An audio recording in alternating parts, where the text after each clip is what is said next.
গতকাল খুলনা প্রকৌশলী বিশ্ববিদ্যালয়ে যে ঘটনা ঘটেছে সেটি যে শর্ট সার্কিট হয়েছে সেটি তৈরি করেছে খুলনা প্রকৌশলের বৈষম্যবিরোধী ছাত্র আন্দোলনের বিশৃঙ্খল মব এবং এটির নেতৃত্ব দিয়েছেন খুলনা প্রকৌশল বিশ্ববিদ্যালয়ের বৈষম্যবিরোধী আন্দোলনের আহ্বায়ক ওমর ফারুক এবং কেন্দ্রীয়ভাবে সেটি মনিটরিং করেছেন বৈষম্যবিরোধী ছাত্র আন্দোলনের কেন্দ্রীয় সমন্বয়ক বা আহ্বায়ক হাসনাত আবদুল্লাহ।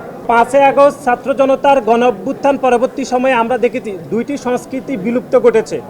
একটি হচ্ছে গেস্ট রুম কালচার, জোর করে মিছিলে নেওয়া, কিন্তু 5 আগস্ট ছাত্র জনতার গণঅভ্যুত্থানের পরে আমরা অন্য সংগঠনের রাজনীতি, প্রকাশ্যে গণতান্ত্রিক রাজনীতির বাধাগ্রস্ত করার সংস্কৃতি কিন্তু এখনও চলমান রয়েছে, যেটি গতকাল খুলনা প্রকৌশল এবং প্রযুক্তি বিশ্ববিদ্যালয়ে হয়েছে।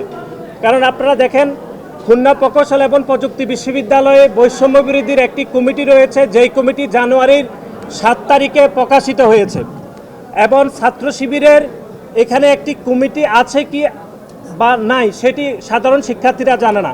আমরা শিবিরকে স্পষ্টভাবে বলতে চাই, খুলনা প্রকৌশল বিশ্ববিদ্যালয়ের ছাত্র শিবিরের কমিটি না, এটি শিবিরকে নিশ্চিত করতে হবে, অথবা কমিটি থাকলে অবশ্যই ছাত্র শিবিরকে সেটি প্রকাশ্যে আনতে হবে।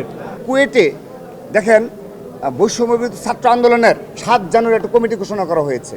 সেই কমিটির মাধ্যমে তারা যদি ছাত্র রাজনীতি পরিচালনা করতে পারে এবং শিবিরের কমিটি রয়েছে, আমরা যতটুকু অবগত রয়েছি, এই শিবির এবং বৈষম্যবিরোধী ছাত্র আন্দোলনের ব্যানারে যদি ছাত্র রাজনীতি কুয়েটে প্রচলিত থাকতে পারে, তো আমার ছাত্র দলের সমর্থকরা যদি একটি সদস্য ফরম নিয়ে থাকে, এটিকে তারা গুরুতর অপরাধ করেছে।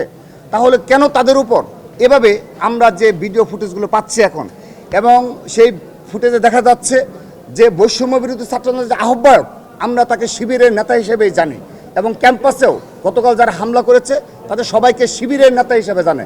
তারা সরাসরি গিয়ে হামলা চালালো এবং বিনা কারণে কোনো কারণ নেই। তো তারা যদি এই ক্যাম্পাসগুলোতে ছাত্র রাজনীতি চালু রাখতে পারে, সেখানে ছাত্র দল ছাত্র রাজনীতি কেন করতে পারবে না? এটি হলো আমাদের প্রশ্ন।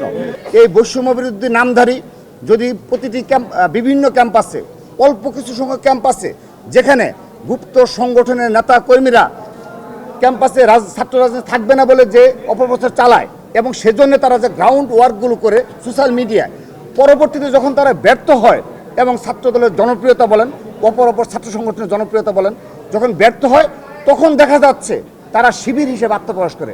উদাহরণস্বরূপ বলতে পারি, তিতুমির কলেজে আপনারা লক্ষ্য করবেন 7 আগস্ট থেকে তিতুমির কলেজে যে শিবিরের সাধারণ সম্পাদক, সে প্রতিদিন ওই তিতুমির কলেজ ছাত্র দলের তিতুমির কলেজের সাধারণ শিক্ষার্থীদের যে সোশ্যাল মিডিয়া গ্রুপগুলো রয়েছে, সেখানে তিনি ব্যাপক প্রচারণা চালাতেন যে এই ক্যাম্পাসে ছাত্র রাজনীতি থাকা যাবে না, এবং সেই জন্য তিনি অনেকগুলো কর্মসূচি পালন করেছেন।